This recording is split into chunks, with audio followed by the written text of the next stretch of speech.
no quiero dar la impresión de que pierdo mi tiempo escuchando lo que los evangélicos predican en contra de los católicos, ¿no?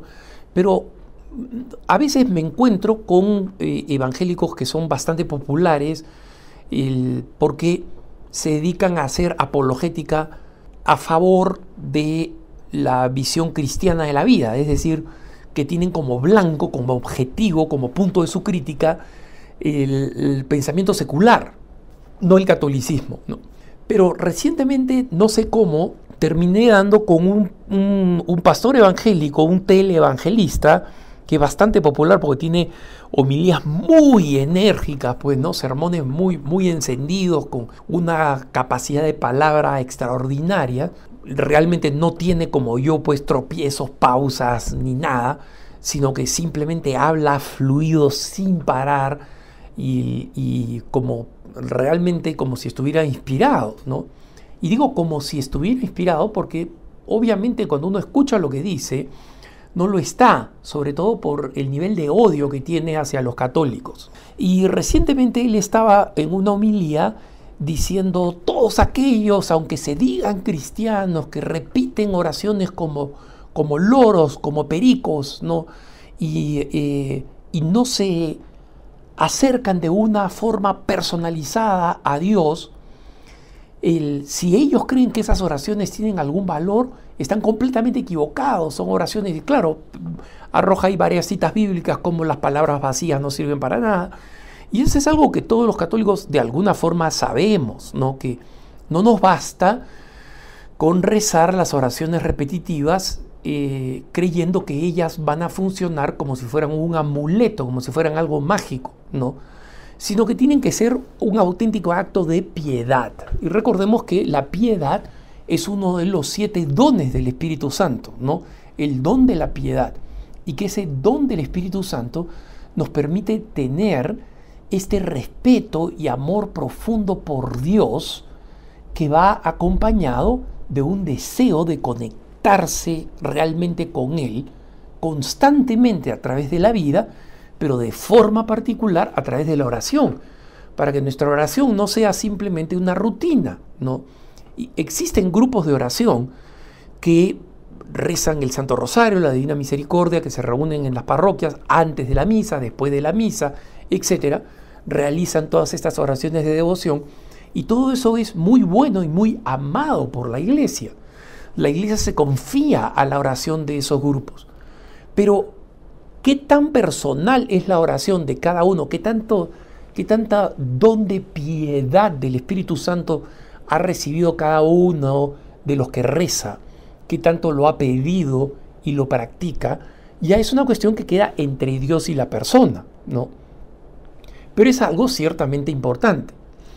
Sin embargo, el pastor, que como digo es muy apasionado, ¿no? Entonces grita y se mueve de un a otro lado del estrado principal, y en un momento dice, ¿ustedes creen? Y habla con mucha ironía y con mucha ferocidad, ¿no? Intimidando mucho, tratando de meter pues temor, impresión entre las personas que escuchan. Dice, ¿ustedes creen que por rezar repetitivamente unas oraciones Dios te va a escuchar? ¿Tú crees que le interesa un ápice, que le interesa, aunque sea una uña, que tú le digas como un perico, qué sé yo, como un loro, qué sé yo?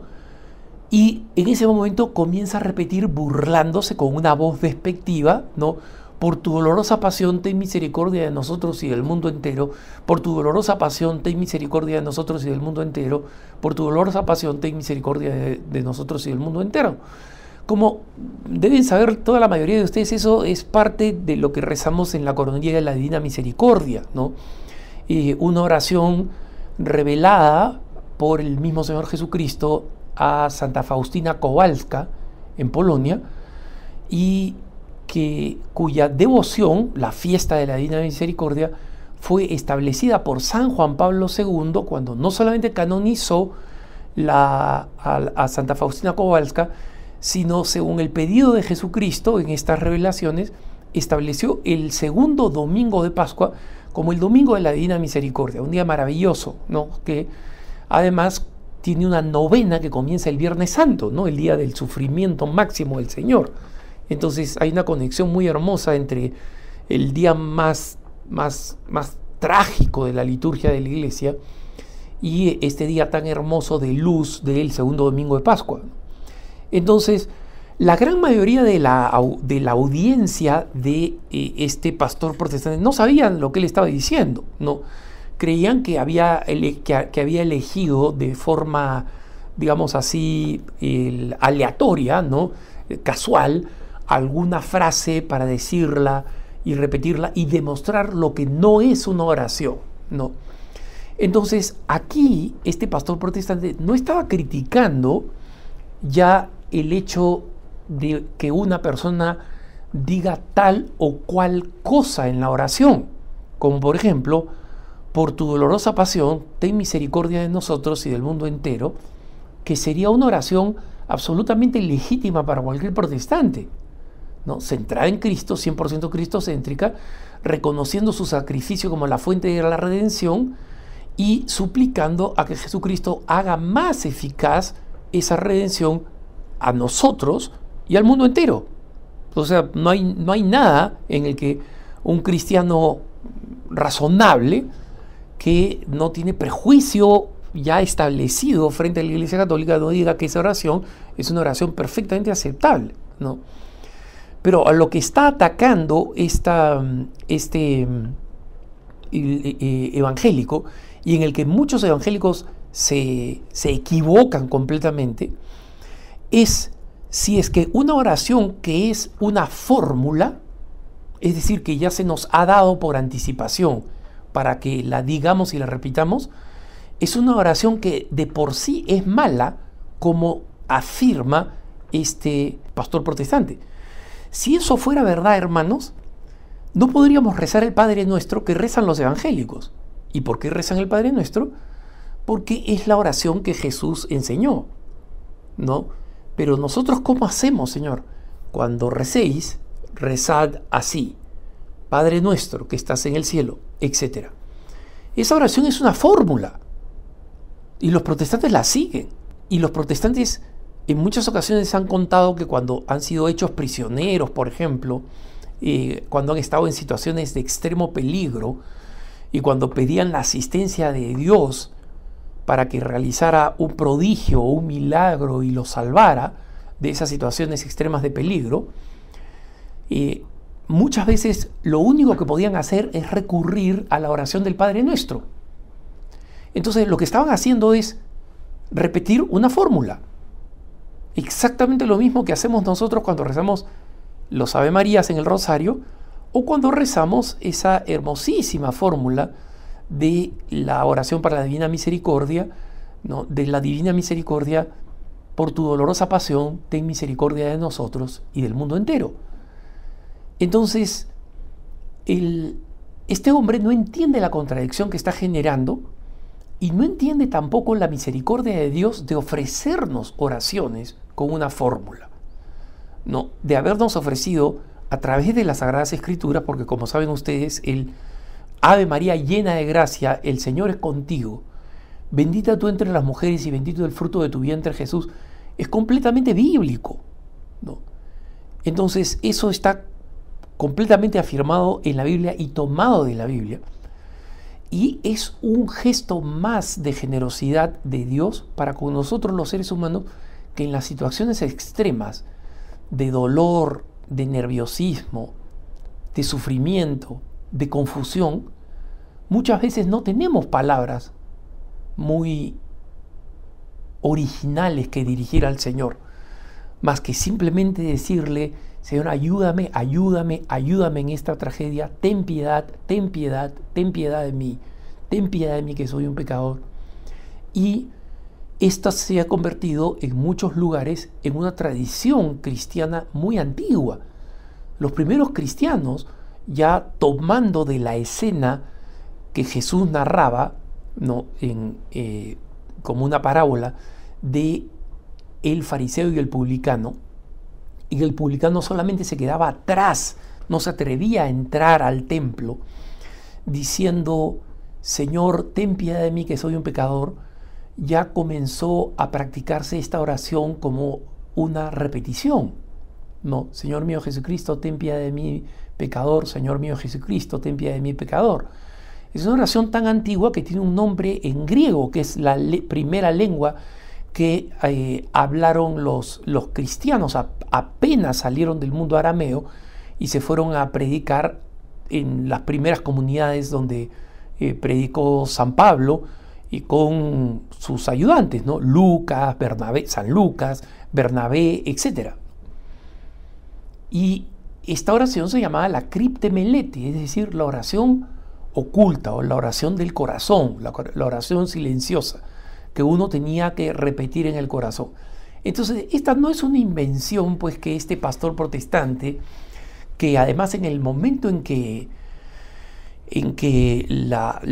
se burla de ella, no voy a decir la reza, hace unos gestos físicos, ¿no? corporales muy vulgares, hace básicamente con los brazos, va moviéndolos como una gallina, ¿no? Y con la cabeza hacia atrás y hacia adelante, como imitando una gallina sin cerebro, ¿no?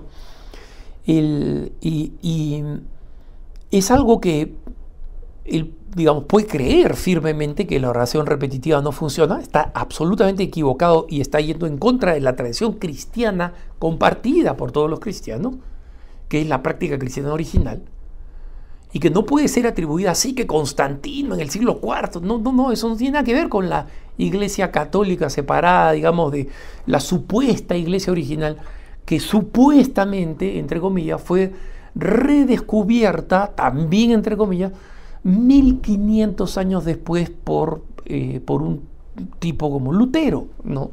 O como Calvino, cualquiera de estos líderes, digamos, de las distintas corrientes protestantes, ¿no? Entonces, la oración de repetición es una oración que es un don tremendo de Dios. El hecho de que tengamos la posibilidad de repetir el Santo Rosario, que tengamos la posibilidad de decir la oración de la Divina Misericordia, que podamos repetir las letanías, por ejemplo, y muchas otras oraciones más, como la oración del corazón, esta que les digo que es tan antigua, ¿no? Porque son una bendición para nosotros, y son una bendición especialmente porque siempre podemos tener la oración como un telón de fondo. San Juan Pablo II tenía esta habilidad de seguir rezando el rosario mientras realizaba otras actividades. Se había convertido en un telón de fondo constante la oración del Santo Rosario, ¿no? Y el cardenal, el siervo de Dios que está en proceso de beatificación, el cardenal vietnamita que sirvió en la Santa Sede después de haber sido torturado y encarcelado por una década por el comunismo vietnamita, el cardenal Van Thuan, cuenta que cuando lo despojaron de todo en la cárcel, lo despojaron de su libro de su Biblia, de su libro de oraciones, es decir, de su breviario, su liturgia de las horas, de los elementos para poder celebrar la misa e incluso del misal. Lo que le quedaban todavía eran sus 10 dedos y podía rezar entonces el Santo Rosario, ¿no? Ven ustedes qué importante es esta oración de repetición como un lugar donde podemos refugiarnos nosotros, gracias a la misericordia de Dios. Y es verdad que tenemos que ser conscientes de que esta oración no la podemos estar rezando mientras pensamos, qué sé yo, cómo voy a vestirme para tal fiesta o cualquier otra cosa frívola o incluso mala, cómo me voy a vengar de esta persona. No, es verdad que nosotros tenemos que tomar conciencia de eso, pero eso ya forma parte de la tradición católica. No necesitamos un evangélico fuera de control, un pastor evangélico bordeando la locura, digamos, del odio anticatólico, para reconocer que nuestras oraciones de repetición tienen que estar bendecidas por una creciente, no solamente una existente, sino una creciente piedad, del don del Espíritu Santo de la piedad. Y si no lo están, o no están lo suficiente, entonces tenemos que seguir suplicando este don al Padre. pero nunca creamos que una oración repetitiva o una oración de fórmula, por ser tal, es una oración de menos valor ante los oídos de Dios. Que tengas un buen día.